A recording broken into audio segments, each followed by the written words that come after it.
Hi, my name is Cameron Rachel, and for the last little while, I have been a model.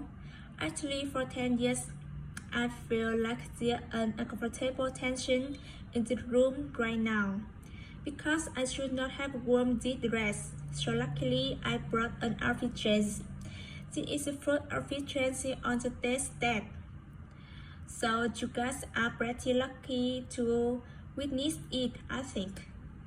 If some of the women were really horrified when I came out, you don't have to tell me now, but I'll find out later on Twitter. I don't show notes that I'm quite private later, to be able to transform what you think of me in a very brief 10 seconds. Not everybody gets to do that. The hair are very uncomfortable, so good thing I was going to wear them. The worst part is putting this sweater over my head because that's when you all laugh at me. So don't do anything what is over my head. Alright. So why did I do that? That's were a crowd. Well, hopefully not as water as the picture. Image is powerful, but also image is superficial. I just totally transformed the what you thought of me in 6 seconds. And in this picture, I had actually never had a boyfriend in real life. I was totally uncomfortable, and the photographer was telling me to arch my back and put my hand in that guy's hair. And of course, pairing sugary of the fresh tan that I got 2 days ago for work. There's very little that we can do to transform how we look. And how we look, though it is superficial and immutable, has a huge impact on our lives. So today, for me, being fearless means being honest. And I am on this day because I am a model. I am on this day because I am a pretty white woman, and in my industry we call that a sexy girl. I'm going to answer the question that people always ask me, but with an honest twist. So the first question is, how do you become a model? I always just say, oh, I was caught, but that meaning nothing. The real way that I became a model is I won a genetic lottery and I am a recipient of the legacy. And maybe you're wondering that is a legacy. Well, for the past few centuries, we have modified the beauty not just as health and youth and symmetry that was biologically programmed to a mother, but also as tall, slender fingers and femininity and white skin. And this is a legacy that was built from me, and this is a legacy that I have been casting out on.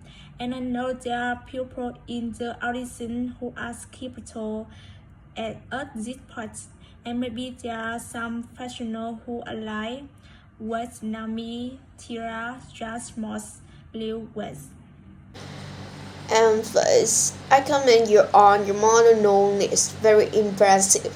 But unfortunately, I have to inform you that in 2007, a very spy NYU Verdi student casted the model on the runway.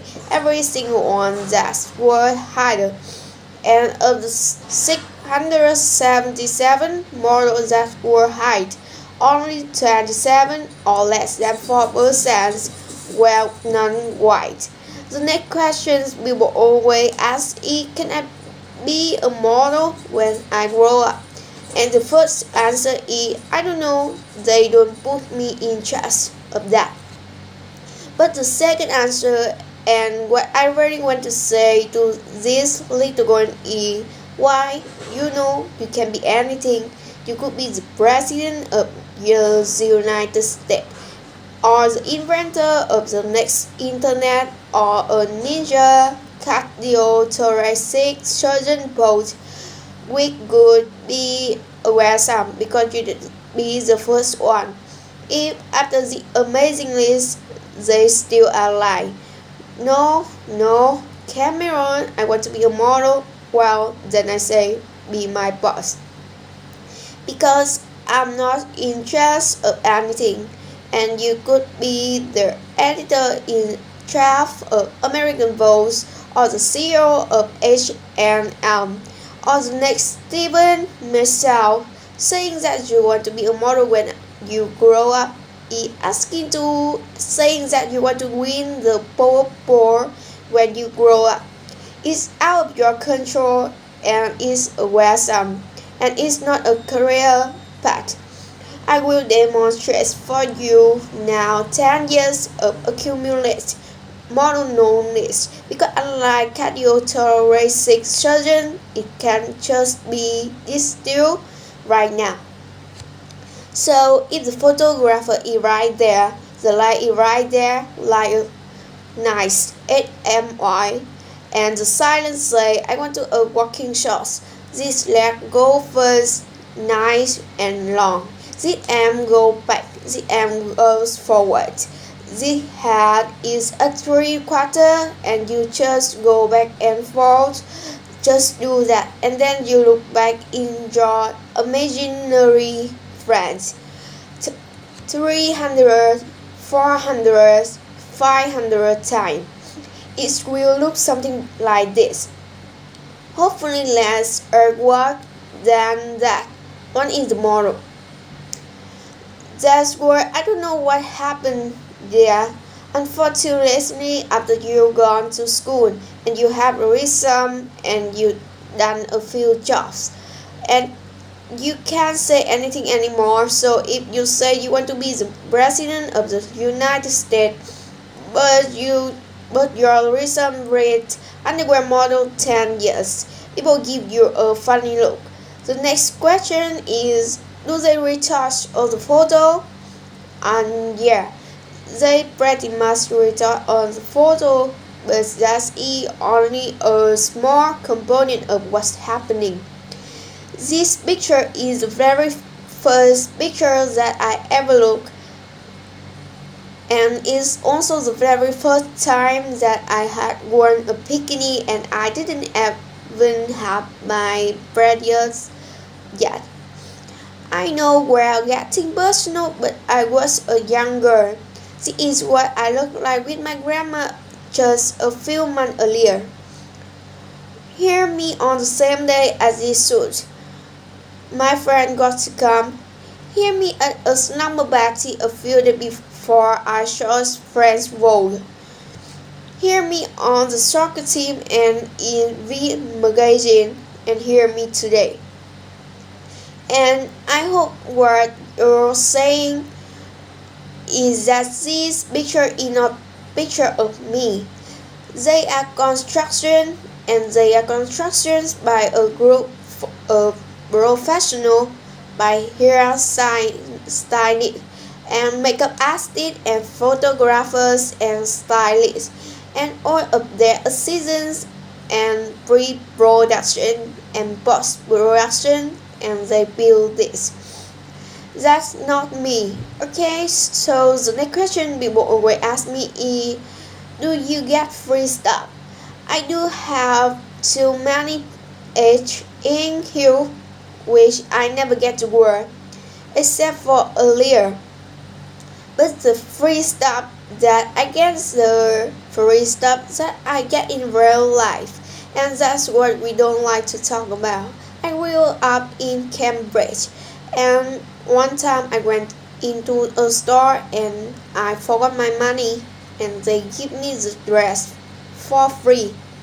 When I was a teenager, I was driving with my friend, who was an awful driver, and she ran a red.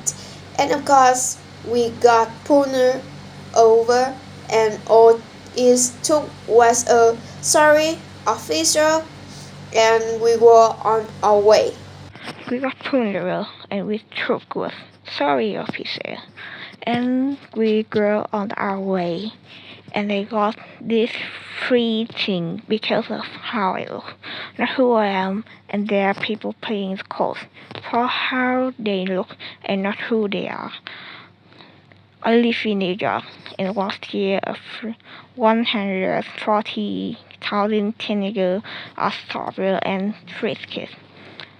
86% of them are worth like nothing, and most of them are work jump friends, and there are only 177,000 jump like and Latin men in New York. So for them, it's not a question. We all got stopped. But how many they get stopped? When we got stopped? When we were researching the talk, I found out the 30 years old girl in the United States, 53% don't like their bodies, and that number goes to 78% by the time they are 17. So this last question people ask me, what is it like to be moral? And I think the question they looking for is if you're a little skinnier and you have the shinier hair, you get so happy and fabulous. And we go backstage. We give an answer and maybe make me seem like us. We say it's really amazing show, and it's amazing to get to work with creative, inspired, passionate people. And those things are true, but they are only the half story, because the thing I've never said on camera, that I have never said on camera, is I'm insecure. And I'm insecure because I have to think about it, look like every day, and the few every are wondering if I have thinner tie and shinier hair. We are happier. You just need to meet a group of models because they have the thinnest ties, the shiniest hair, and the coolest clothes, and they are only the physical insecure women probably on the planet. When I was writing this talk, I found it very difficult to strike an only balance, because on the one hand I feel very uncomfortable to come out here and say, look, I restrained this business from the next day in my failure. It also feels really uncomfortable to follow that up with, and it does always make me happy. But mostly people go to unpack the legacy to gender and racial oppression. Granted, one of the biggest beneficiaries,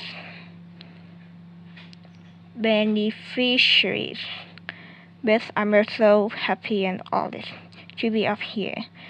And I think it's great that I got to come before 10, 20 or 30 years I had passed. And I had more agency in my career, because maybe they wouldn't tell a story of how I got my first job, or maybe I wouldn't tell the story how I was paid for college, which seems important right now. If they take away this talk, I hope is that I feel more comfortable knowing the power of myth and our perceive successes and our perceived failures. Failures. Thank you.